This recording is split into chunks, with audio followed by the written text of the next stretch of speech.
الحمدللہ الحمدللہ رب العالمین والصلاة والسلام علی محمد الامین۔ اعوذ باللہ من الشیطان الرجیم، بسم اللہ الرحمن الرحیم۔ فیضان گرامی قدر جناب صدر مجلس اور مولانا ظفر علی خان فاؤنڈیشن کے منتظمین، میں آپ تمام احباب کا شکر گزار ہوں کہ آپ نے اس طالب علم کی عزت افزائی فرمائی اور ایک بہت ہی اہم اور سنجیدہ موضوع پر اظہار خیال کا اسے موقع دیا۔ ہم طالب علموں کی یہ مجبوری ہوتی ہے کہ جب کبھی زندگی میں کسی موضوع پر بات کرنے کی کوئی ضرورت پیش آئے تو ہمارے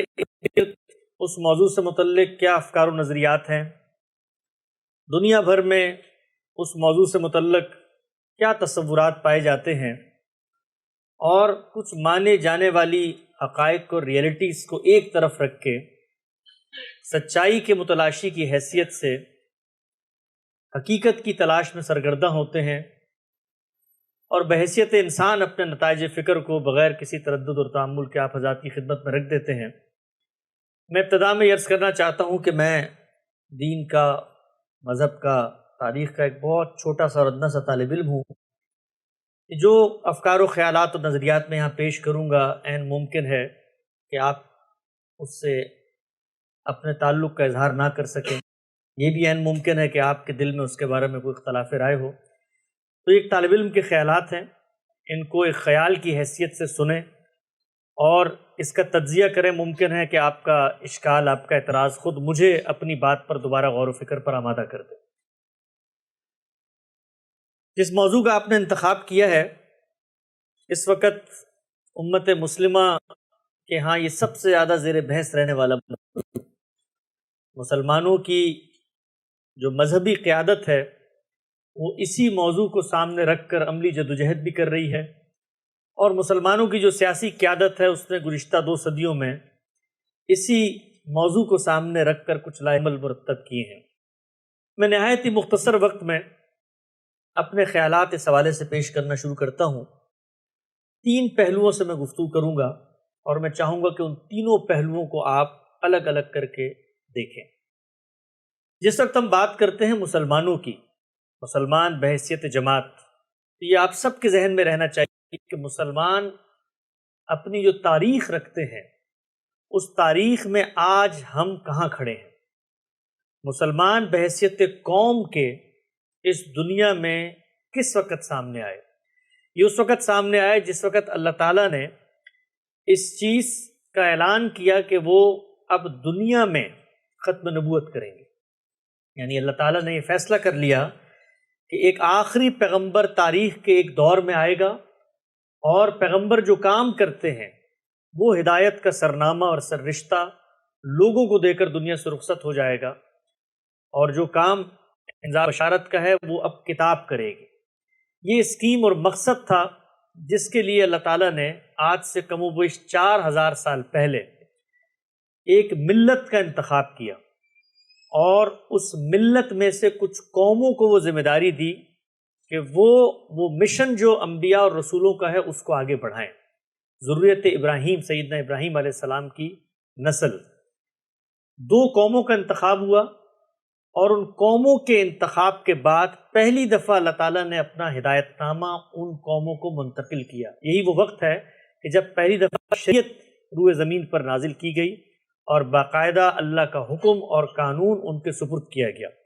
یہ مسلمانوں کی تاریخ کا پہلا دور ہے، بنی اسرائیل اور بنی اسماعیل کی تشکیل۔ ہم نے یہ دیکھا کہ جس ذمہ داری پر انہیں فائز کیا گیا تھا وہ اللہ کے دین کی نصرت اور شہادت کی ذمہ داری تھی، اور وہ قوم اللہ تعالیٰ کے ساتھ غیر معمولی اختیارات لے کے زمین پر کھڑی ہوئی تھی۔ اللہ تعالیٰ نے بتایا تھا کہ تم جب دنیا میں نکلو گے تو میری سنت کا ظہور تمہارے ساتھ ہوگا، اور جس وقت تم میرے مشن کو وجود پذیر کرنے کے لیے آگے بڑھو گے تو میری تائید، میری مدد، میری نصرت وہ تمہارے ساتھ کھڑی ہوگی۔ ہم نے یہ دیکھا کہ ان ملتوں کا جن کا انتخاب کیا گیا وہ اپنے اس مشن کو پورا کرنے میں کامیاب نہیں ہوئے۔ بنی اسرائیل، یہاں تک کہ اللہ تعالیٰ نے ایک آخری پیغمبر ان میں بھیجا، اور اتمام حجت کر کے اس ملت سے وہ ذمہ داری لے کے اسی شاخ ذریت ابراہیم کی ایک دوسری ملت کو ذمہ داری دے دی، بنی اسماعیل۔ یہ پہلا دور ہے مسلمانوں کی تاریخ کا۔ دوسرا دور شروع ہوتا ہے رسالت مآب صلی اللہ علیہ وسلم کی بعثت اور صحابہ اکرام کی شہادت علی الناس کے مرحلوں کو دنیا تک پہنچانے سے۔ ہم نے دیکھا کہ اللہ تعالیٰ نے پھر بنی اسماعیل میں ایک آخری پیغمبر کی بعثت کی، اور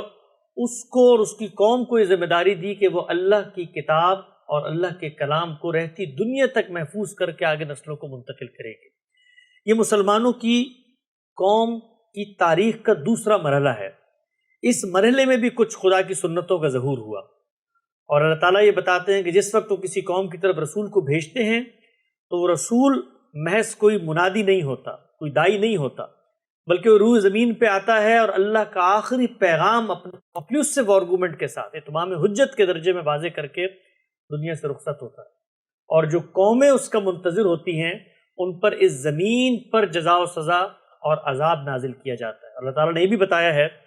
کہ پیغمبر اور اس کی قوم کو پھر فتح و نصرت ملتی ہے، ان کو زمین پر اقتدار دے دیا جاتا ہے۔ چنانچہ یہی ہوا، رسول اللہ صلی اللہ علیہ وسلم اور ان کے مخاطبین، ان کی قوم کو اس زمین پر اقتدار مل گیا۔ یہ خدا کی سنت کے تحت ملنے والا اقتدار تھا۔ یہ مسلمانوں کی قوم کا دوسرا مرحلہ ہے۔ ہم یہ دیکھتے ہیں کہ اس اقتدار کو اللہ کے پیغمبر نے لیا اور اپنے ساتھی، اپنے صحابہ اور اپنی قوم کے ذریعے آگے منتقل کیا، اور جو مشن اللہ کے پیغمبر کو دیا گیا تھا وہی مشن اللہ کے پیغمبر کے ساتھیوں نے پورا کیا۔ ان کے ساتھ بھی خدا کی غیر معمولی سنت کا ظہور ہوا اور ان کو بھی زمین پر اقتدار مل گیا۔ یہ اقتدار کی کوئی جدوجہد نہیں تھی، یہ سیاسی محرکات کے پس منظر میں کھڑی ہونے والی کوئی تحریک نہیں تھی، یہ دنیا میں انقلاب لانے کی کوئی مشق صحیح اور جدوجہد نہیں تھی، یہ خالص ایک الہی مشن تھا جس کی وجہ سے مسلمانوں کو اقتدار ملا۔ یہ مسلمانوں کی تاریخ کا دوسرا دور ہے۔ اس کے بعد مسلمانوں کو جب یہ اقتدار ملا تو صحابہ اکرام کی زندگی میں یہ اقتدار عالمی سطح تک پھیلنے کی مہمیز پیدا ہوئی۔ صحابہ اکرام کو جب اقتدار ملا تو اللہ کے پیغمبر نے قرآن مجید کی روشنی میں جو اصول متعین کیے تھے، صحابہ اکرام نے اس کی روشنی میں اس اقتدار کو نہ صرف یہ کہ سنبھالا بلکہ آگے بھی اگلی نسلوں کو منتقل کرنے کی کوشش کی۔ صحابہ اکرام پر مسلمانوں کی تاریخ کا دوسرا دور ختم ہوتا ہے۔ اس کے بعد وہ تیسرا دور ہے جو صحابہ اکرام سے لے کر 17ویں صدی تک چلتا ہے۔ وہ عام انسانوں اور عام مسلمانوں کا دور ہے۔ اس دور کے اندر جو اقتدار اور غلبہ صحابہ اکرام خاص سنت کے تحت اپنی قوم کو منتقل کر کے گئے تھے، مسلمان اقوام نے اسی غلبے کو برقرار رکھا، اور ہم یہ دیکھتے ہیں کہ 17ویں صدی میں آ کر وہ پھر اپنے خاتمے کی طرف بڑھتا ہے۔ آپ سب کے یہ علم ہے کہ 17ویں صدی ہی وہ نقطہ ہے کہ جس وقت مسلمانوں کی تینوں بڑی سلطنتیں، وہ چاہے صفوی سلطنت ہو، وہ چاہے مغلیہ سلطنت ہو، یا وہ چاہے عثمانیہ سلطنت ہو، اپنے زوال کو چھوتی ہوئی نظر آتی ہیں۔ اور ہم یہ دیکھتے ہیں کہ یہی نقطہ ہے جس کے بعد جس طریقے سے ایک مریض وینٹیلیٹر پہ کچھ عرصہ زندہ رہتا ہے، سانس لیتا ہے، بات چیت کرتا ہے، لیکن بالآخر اس کا ایسا ہوتا ہے کہ وہ دنیا کے لیے ایک بالکل بیکار شخص بن کے رہ جاتا ہے۔ یہ تیسرا دور ہے۔ اس تیسرے دور کے اندر مسلمان ایک عالمی قوت اور ایک سپر پاور کی حیثیت میں دنیا میں نمودار ہوئے۔ ہم نے دیکھا کہ مشرق سے مغرب تک اور شمال سے جنوب تک اسلام کا سکہ اور مسلمانوں کا بول بالا تھا۔ مسلمانوں کو عالمی سطح پر حکومت اور غلبہ حاصل ہوا، اور جس طریقے سے دنیا میں غلبے کو قائم رکھا جاتا ہے اور غلبے کو توسیع دی جاتی ہے، مسلمان قوم نے انہی اصولوں کو سامنے رکھ کے اس اپنی اقتدار اور حکومت کو قائم رکھا۔ اس کے بعد ایک چوتھا دور ہے۔ وہ چوتھا دور جب 17ویں صدی میں ہم زوال آشنا ہونا شروع ہوئے تو ایک متبادل قوم اور متبادل طاقت ہے جو دنیا میں ہمیں اٹھتی بھی نظر آتی ہے، اور وہ طاقت اور اس قوم کا نام ہے مغربی اقوام۔ وہ مغربی اقوام ہیں کہ جنہوں نے 17ویں صدی ہی کے بعد سے دنیا کے اندر اپنے غلبے اور اپنے اقتدار کی جڑوں کو مضبوط کرنے کا آغاز کیا ہے، اور یہاں تک بات پہنچی کہ خود ان قوموں کے درمیان مخاصمت کے نتیجے میں پہلی جنگ عظیم اور دوسری جنگ عظیم کے وقت جو کچھ مسلمانوں کی بچی کچی طاقت تھی، وہ ان عالمی فاتحین کی دوسری جنگ عظیم میں فتح کے بعد مکمل طور پہ ختم ہو گئے۔ مسلمانوں کی ایک سلطنت جو کچھ جس کو کہا جاتا ہے کہ یورپ کا مرد بیمار، جو کسی نہ کسی حیثیت میں دنیا پر موجود تھی، ہم یہ دیکھتے ہیں کہ دوسری جنگ عظیم میں اس کا خاتمہ ہو گیا، سلطنت عثمانیہ۔ یہ 4 ادوار ہیں مسلمانوں کی تاریخ کے۔ یہ جو چوتھا دور ہے، یہ دور در حقیقت ہمیں یہ سبق دیتا ہے کہ ہم اس وقت دنیا میں عالمی سطح پر ایک مغلوب اور ایک مفتوح قوم ہے جنہیں فتح کر لیا گیا ہے، اور جن لوگوں نے اس کو فتح کیا ہے وہی لوگ ہیں جو اس وقت دنیا پر حکمرانی کر رہے ہیں۔ جو عام طور پر بات کی جاتی ہے اقوام متحدہ کی اور عالمی انصاف کی، یہ سب چیزیں بھی انہی طاقتوں نے مل کر بنائی ہیں کہ اس سے پہلے وہ خود اپنی طاقت کی سرکشی میں بے ہنگم طاقت میں مبتلا ہو جاتے تھے، تو وہ خود سر جوڑ کر بیٹھے کہ ہم جو فاتحین ہیں دنیا کے، اب ہم دنیا میں باہمی امن قائم کرنے کے کچھ اصول وضع کرتے ہیں۔ یہ اقوام متحدہ اسی پس منظر میں وجود پذیر ہوئی ہے، اور اس کے اندر یہ جو طاقتیں آپ کو نظر آتی ہیں جن کے پاس ویٹو کی پاور ہے، یہ دوسری عالمی جنگ کے فاتحین ہیں۔ تو ان لوگوں نے ہمیں فتح کیا ہے۔ اس تاریخی پس منظر کو اگر آپ سامنے رکھیں تو اس کے کچھ نتائج اور عواقب ہیں جو ہمارے سامنے آتے ہیں۔ اگر ہم ان سب سے صرف نظر کریں اور ایک نسٹیلجیا کی کیفیت میں اپنی عظمت رفتہ کی بازیافت، اپنی اسی تیسرے دور کی عالمی حکمرانی کا خواب اور عالمی سطح پر مسلمانوں کے غلبے اور تسلط اور اپنی اس سپر پاور کی حیثیت کو منوانا چاہتے ہیں، اور ہمیں یہ ادراک نہیں ہوتا کہ ہم اپنی تاریخ کے چوتھے مرحلے میں خود مغلوب ہو چکے ہیں، تو ہماری جتنی جدوجہد ہے، ہماری جتنی سعی و کاوش ہے، وہ در حقیقت ہمیں ترقی معکوس کے رستے پر لے کر جا رہی ہے کہ جو 2 قدم ہم اٹھا سکتے تھے، ہم وہ 2 قدم بھی نہیں اٹھا رہے، اس لیے کہ ہماری سمت درست نہیں ہے، ہمارا لاہ عمل درست نہیں ہے، ہمارا زاویہ نظر درست نہیں ہے۔ اس چیز کو منظر میں رکھ کر میں یہ عرض کرنا چاہتا ہوں کہ 3 ایسے کام ہیں اور یہ تینوں ایسے کام ہیں کہ جن کو کہنا اور سننا ایک ایسی قوم کے لیے کہ جس نے 1000 سال دنیا پر حکومت کی ہو، بہت مشکل اور ناممکن ہے کہ وہ اس کو شعوری انداز میں قبول کر سکے۔ یہ انسانوں کی نفسیات، قوموں کی نفسیات، سیاسی نفسیات، غلبے کی نفسیات، اس سب کے مترادف ہے۔ چنانچہ یہ آسان کام نہیں ہے جو آگے میں 3 بتانے جا رہا ہوں، اور ان تینوں کاموں کی جب ہم دعوت دیتے ہیں تو عالمی سطح پر مسلمانوں کی جو مذہبی قیادت ہے وہ اس کو بزدلی اور شکست کے جذبے کو قبول کرنے کا مترادف قرار دیتی ہے۔ وہ یہ کہتی ہے کہ آپ لوگوں کے دل میں مسلمانوں کی عظمت رفتہ کی بازیاب کا جذبہ نہیں ہے، آپ لوگ یہ نہیں چاہتے، آپ لوگ مغرب سے مروب ہیں، آپ لوگ مغربی اقوام کے جو فکری تغلب اور فکری سطح پر ان کا ایک غلبہ ہے اس کو قبول کرنا چاہتے ہیں۔ تو مسلمانوں کی جو قومی نفسیات ہے اس میں یہ تینوں کام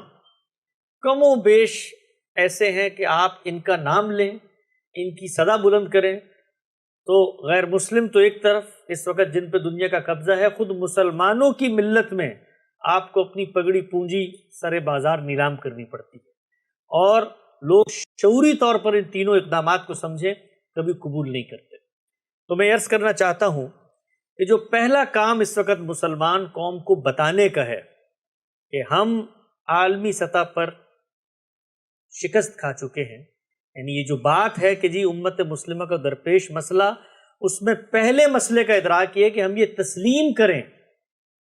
کہ ہم وہ قوم نہیں رہے جس قوم کو اللہ نے 1000 سال تک روئے زمین پر غلبہ دیا تھا۔ اس کو قرآن مجید بیان کرتا ہے کہ یہ باریاں آتی رہتی ہیں دنیا میں، تلک الایام نداول بین الناس، یہ باریاں آتی رہتی ہیں، یہ دنیا کا سٹیج ہے، اس سٹیج پہ قوموں کا عروج ہوتا ہے، قوموں کا زوال ہوتا ہے۔ عروج و زوال کے بے تحاشا اسباب ہیں، عروج بھی کبھی کبھی بغیر کسی منطقی محنت اور عقلی قضیے کے مل جاتا ہے۔ ہمیں جو عروج ملا وہ ہمارے پیغمبر کے ساتھ خدا کی غیر معمولی سنت کے پس منظر میں ملا۔ مسلمان قوم جو جزیرہ نما عرب کے اندر آباد تھے، انہوں نے وہاں رہتے ہوئے کوئی سائنس اور ٹیکنالوجی میں غیر معمولی ریولوشن نہیں کیا تھا، انہوں نے کوئی علم اور اخلاق کے نئے پہاڑ نہیں کھود ڈالے تھے، بلکہ ایک اللہ کی سنت تھی ایک وجہ بنی جس کی وجہ سے ہمیں اقتدار مل گیا۔ اقتدار ملنے کے بعد دنیا میں اسی اصول پر ہمارا اقتدار قائم رہا جس اصول پہ باقی اقوام کا قائم رہتا ہے۔ وہ کیا تھی؟ غلبہ، تسلط۔ لیکن ہم یہ جانتے ہیں کہ جس وقت ہم شکست خوردہ ہو گئے، اب اس کے بعد جو پہلی چیز ہم نے تسلیم کرنی ہے وہ چیز یہ ہے کہ اس وقت دنیا میں 5 طاقتوں کی حکومت ہے، اور ہم ان سے لڑنے، ان کے ساتھ تنازعات پیدا کرنے، ان کے ساتھ مخاصمت کو آگے لے کر جانے، ان کے ساتھ تہذیبی کشمکش کو افورڈ نہیں کر سکتے۔ یہ بات ہمیں ماننی پڑے گی۔ جس وقت ہم یہ بات مانیں گے تو ہماری ساری کی ساری جدوجہد اپنی تعمیر پر مرکوز ہوگی۔ اور ہم نے یہ دیکھا ہے دنیا میں کہ جن ممالک نے ان حقائق کو تسلیم کیا ہے اور عالمی طاقتوں سے مزاحمت اور مخاصمت کی جنگ کو چھیڑے بغیر اپنی تعلیم اور ترقی پر توجہ مرکوز کی ہے، وہ آج دنیا کے اسٹیج پر عملاً ایک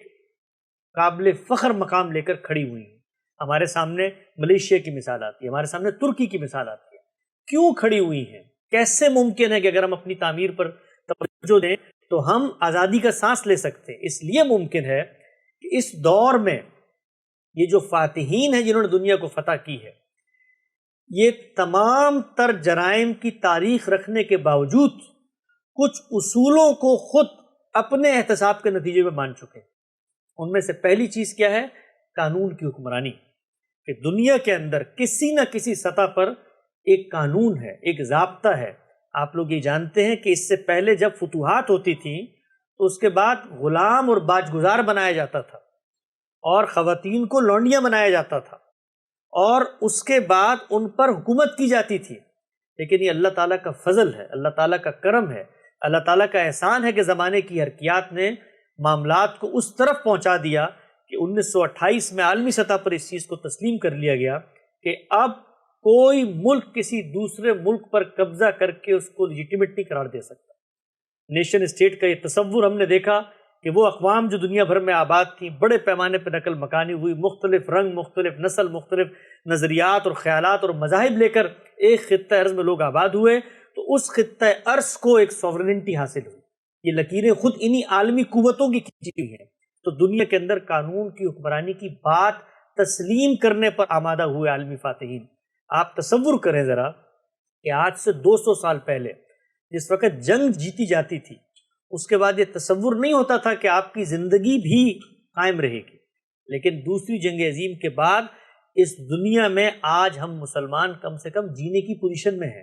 خود ہمیں کوئی 56-57 ملکوں میں نیم خود مختاری ہی صحیح وہ دے دی گئی ہے۔ اس نیم خود مختاری میں ہم نے جینے کا کرینہ پیدا کرنا ہے۔ اس نیم خود مختاری میں اپنی عزت نفس کو مجروح ہوئے بغیر اپنی داخلی تعمیر پر ہم نے نظر دوڑانی ہے۔ اگر ہم یہ کام نہیں کریں گے تو جو کچھ آزادی ہمیں حاصل ہے، جو کچھ سہولت اس وقت ہمارے سامنے، ہم نے یہ دیکھا، مزاحمت کی تحریکیں اٹھا کر دیکھا، ہم نے مسلح جدوجہد کر کے دیکھا، آپ مہدی سوڈانی سے لے کر امام شامل کے جہاد کو دیکھیں، اور یہاں پر IS القاعدہ سے لے کے ملا عمر اور اسامہ بن لادن کی منظم جدوجہد کو دیکھیں۔ ہر سطح پر ہمیں شکست ہوئی، ہر سطح پر۔ اس لیے کہ جو تصور ہمارے ذہن میں ہے کہ ہم نکلیں گے اور مومن ہے تو بے تیغ بھی لڑتا ہے سپاہی، اور اس کے بعد کافر ہے تو شمشیر پہ کرتا ہے بھروسہ،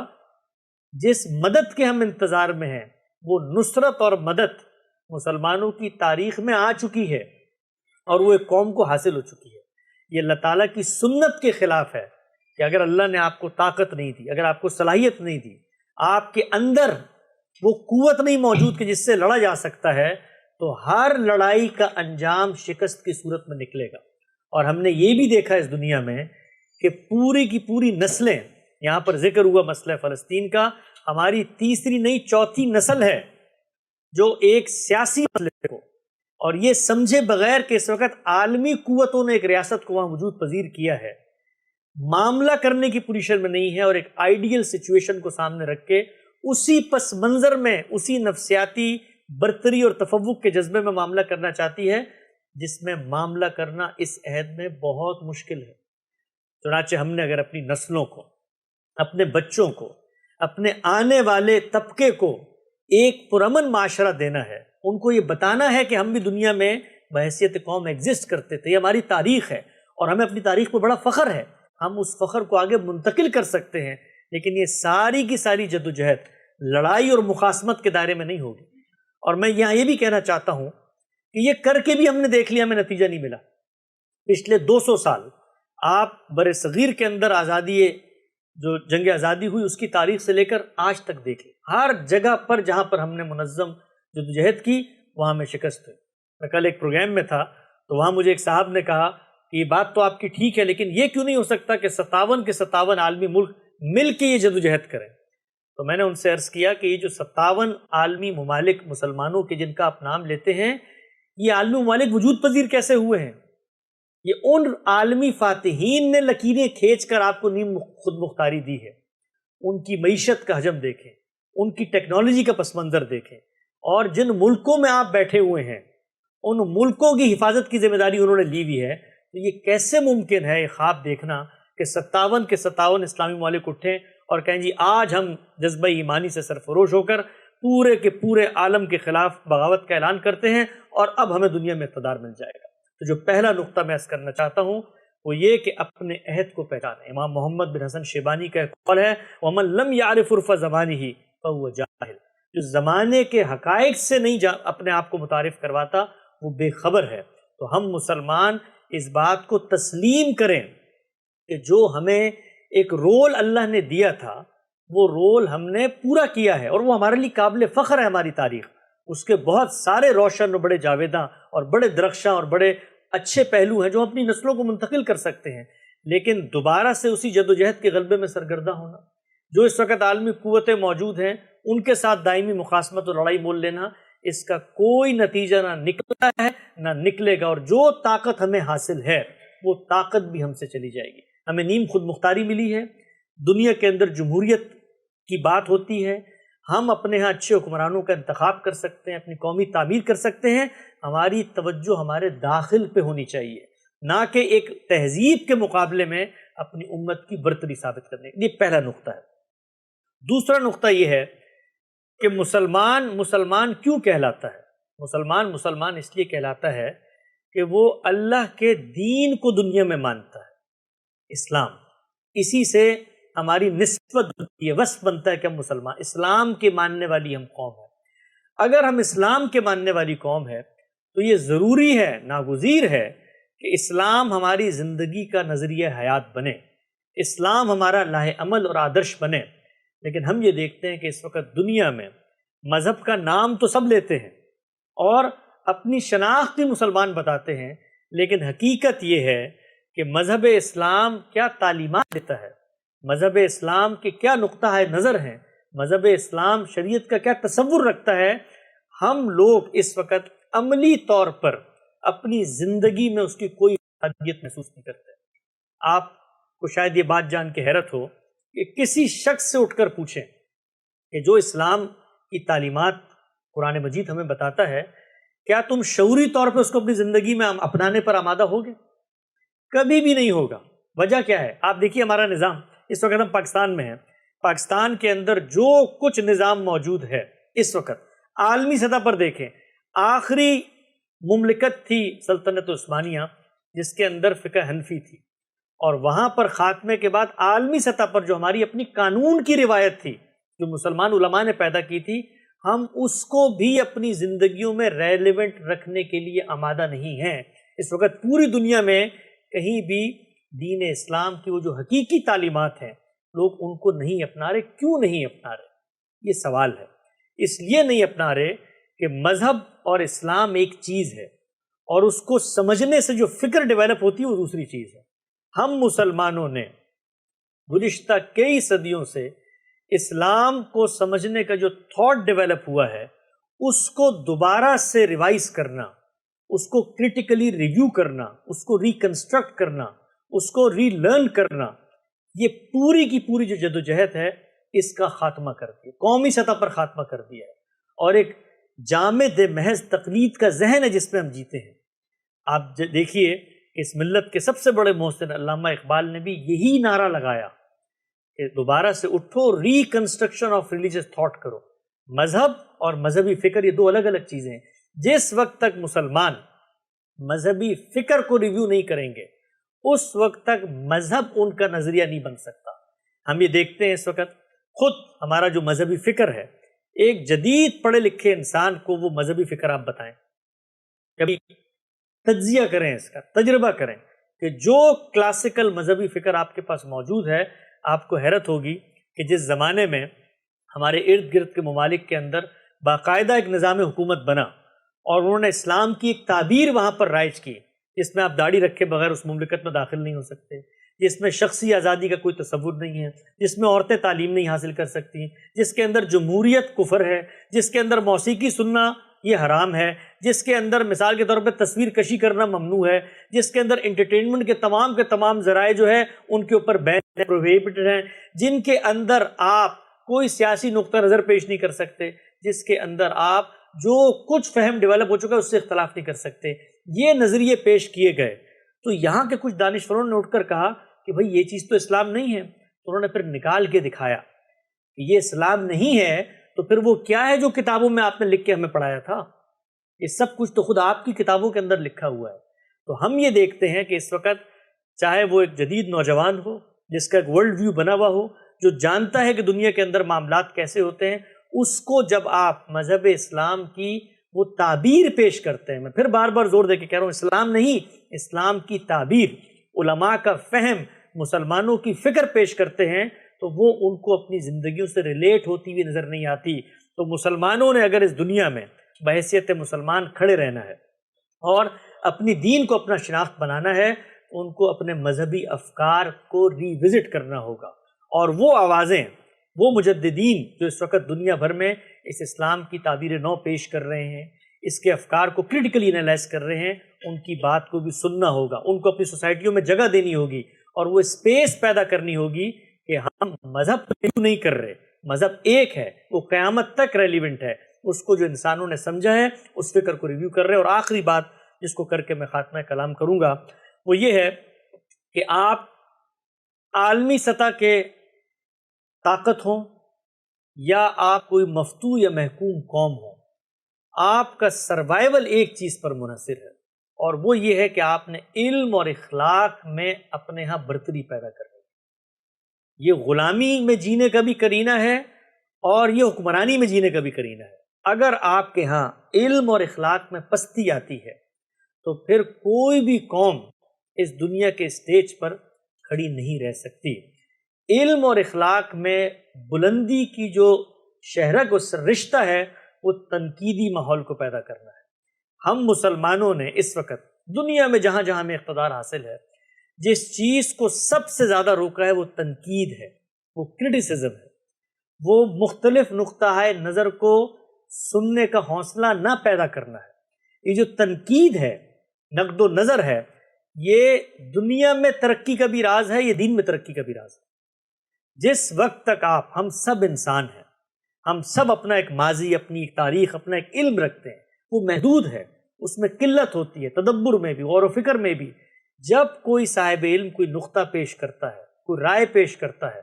اور ہماری سوسائٹی اس جگہ پر نہیں کھڑی ہوتی کہ وہ اس رائے کا تعلیمانہ تجزیہ کرے اور اس کو موقع دے کہ وہ اپنی بات کر سکے، اور ایک شائستگی کے ماحول میں، ایک اپنائیت کے ماحول میں ہم ان افکار پر فکری تبادلہ خیال کریں۔ آپ نے دیکھا ہوگا ہمارے یہاں کیا ہوتا ہے، جیسے ہی کوئی بات آپ کے تصورات کے خلاف آتی ہے، آپ سب سے پہلے اس کو ٹیگ کرتے ہیں، لیبل کرتے ہیں، یہ تو مغرب کا ایجنٹ ہے، یہ تو ہندوستان نواز ہے، یہ تو فلاں فلاں پارٹی کا اس سے تعلق ہے۔ ہم کبھی بھی افکار و خیالات کا میرٹ پہ جائزہ نہیں لیتے۔ یہ بظاہر تو بڑی چھوٹی سی بیماری لگتی ہے، لیکن یہ بیماری ہے جو آپ کو علمی طور پر دنیا میں شکست خوردہ بنا دیتی ہے۔ آپ یہ دیکھیے سائنس کے میدان میں جو ترقی ہوئی دنیا بھر میں، وہ اسی تنقیدی رویے کے نتیجے میں ہوئی۔ لوگوں نے اپنے افکار پیش کیے، اس پہ لوگوں کی طرف سے کرٹیسزم ہوا، کرٹیسزم پر دوبارہ سے کنسٹرکٹیو کام کیا گیا، کرتے کرتے اس وقت آپ یہ دیکھتے ہیں کہ دنیا کے اندر اس وقت سائنس اور ٹیکنالوجی کی جو چکا چوند ریولوشن ہے، اس نے انسانیت کو کہاں سے کہاں پہنچا دیا۔ تو علم کے باب میں فروغ نہیں ہو سکتا جب تک آپ تنقیدی فکر کو آگے نہ بڑھائیں۔ میرے لحاظ سے یہ تین چیزیں ہیں، جس وقت مسلمان ان کو کرنے پر آمادہ ہوں گے اور پہلا قدم اٹھائیں گے، اس دن جو امت مسلمہ کو درپیش چیلنجز ہیں ان کے خاتمے کی طرف پہلا قدم اٹھے گا۔ لیکن اگر ہم ان تینوں چیزوں کو نظر انداز کریں گے تو نوحہ خانی ہوگی، ہم روئیں گے، ہم دھوئیں گے، ہم جو کچھ ہمارے پاس اس وقت طاقت بچی ہے اس کو خرچ کر کے دنیا سے رخصت ہو جائیں گے۔ لیکن اللہ تعالیٰ نے ہمیں اگر کسی چیز سے نوازنا ہے، خدا کی سنت کے مطابق ہم اس سے بھی اپنے آپ کو محروم کر لیں گے۔ اور خاتمے پر میں ایک بات عرض کرتا چلوں کہ اتحاد امت کے بارے میں بھی مجھ سے پوچھا گیا کہ یہ کیسے قائم ہوگا۔ دیکھیے، جب آپ یہ تینوں کام کریں گے اس کے بعد اتحاد کوئی مصنوعی رویہ نہیں ہوتا کہ آپ لوگوں کے اعماق اور شعور میں یہ بتا دیں کہ اپنے نظریات میں یکجائیت پیدا کر کے ایک جگہ پہ بیٹھ جائیں۔ اتحاد اصل میں اس رویے سے پیدا ہوتا ہے جو رویہ اختلافات میں جینے کا آپ کو قرینہ دے دے۔ امت کے اندر اختلافات ختم کر کے اتحاد نہیں ہوگا، اختلاف ختم کرنا انسانیت کو ختم کرنا ہے۔ دنیا میں اختلافات بھی ہوتے ہیں اور متنوع نظریات بھی ہوتے ہیں، ان متنوع نظریات اور اختلافات میں جینا کیسے ہے، اس سے اتحاد پیدا ہوتا ہے۔ ایک دوسرے کو اسپیس کیسے دینی ہے، ایک دوسرے کو یہ مارجن کیسے دینا ہے کہ میں اپنی رائے اس امکان پہ پیش کر رہا ہوں کہ یہ غلط ہو سکتی ہے،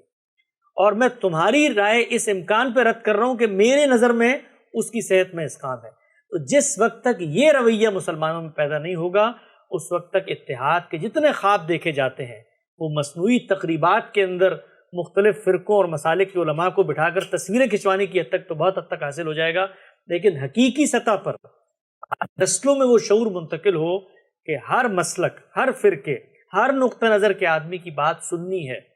اور اس کو احترام دینا ہے، اور تمام علماء کو اپنا عالم سمجھنا ہے، اور تمام فلسفیوں سے اختلاف کرتے ہوئے ان کو ملت کا سرمایہ سمجھنا ہے۔ ہماری قوم کی جو سب سے بڑی بدقسمتی ہے، سب سے بڑی بدقسمتی وہ یہ کہ ہم اپنے عالی دماغوں کو جو اللہ صدیوں میں پیدا کرتا ہے، صدیوں میں پیدا کرتا ہے، کسی قوم کے اندر بڑے اذہان، بڑے لوگ ایک دو دن میں پیدا نہیں، صدیوں میں پیدا ہوتے ہیں۔ ہم سب سے بڑے محسن کش ہیں اپنے ان عالی دماغوں کی قدر کرنے، یعنی انہی عالی دماغوں کو ہم ان مملکتوں، ان ملتوں، ان خطوں کے اندر آزادانہ زندگی گزارنے کا جذبہ بھی چھین لیتے ہیں، یعنی ان کو یہ حق بھی نہیں ہوتا اور پھر ان کو ہجرت کر کے یہاں سے جانا پڑتا ہے۔ مسلمان ملت کے ان ممالک کو دیکھیں اور اس سے یہ سبق بھی لیں کہ کیسے قومیں عروج پاتی ہیں۔ جب وہ جاتے ہیں تو پوری دنیا میں اسائلم دینے کے لیے کوئی مسلم ملک موجود نہیں ہے سوائے مغربی اقوام کے، وہیں جانا پڑتا ہے۔ تو مغربی تہذیب اور مغربی قوم، اس سے ہمیں اختلاف ہے، یعنی مغربی تہذیب پر کھڑی ہوئی مغربی قوم جن کے نظریات وہ بن گئے ہیں اس لیے کہ وہاں سررشتے کی حیثیت انسان کو حاصل ہے، آزادی کو حاصل ہے، ہم اسلامی تہذیب کے پروردہ ہیں، ہماری سررشتہ اور بنیاد عبودیت اور بندگی ہے اور خدا کی اور اس کے رسول کی اطاعت ہے، ہمارے یہاں حفظ فروج اور حفظ مراتب ہیں، ہمارے امر بالمعروف اور نہی عن المنکر ہے، وہ تہذیب مقابل کی تہذیب ہے، اس کے افکار سے ہمیں اختلاف ہے، لیکن کیا ہم لڑ کے اور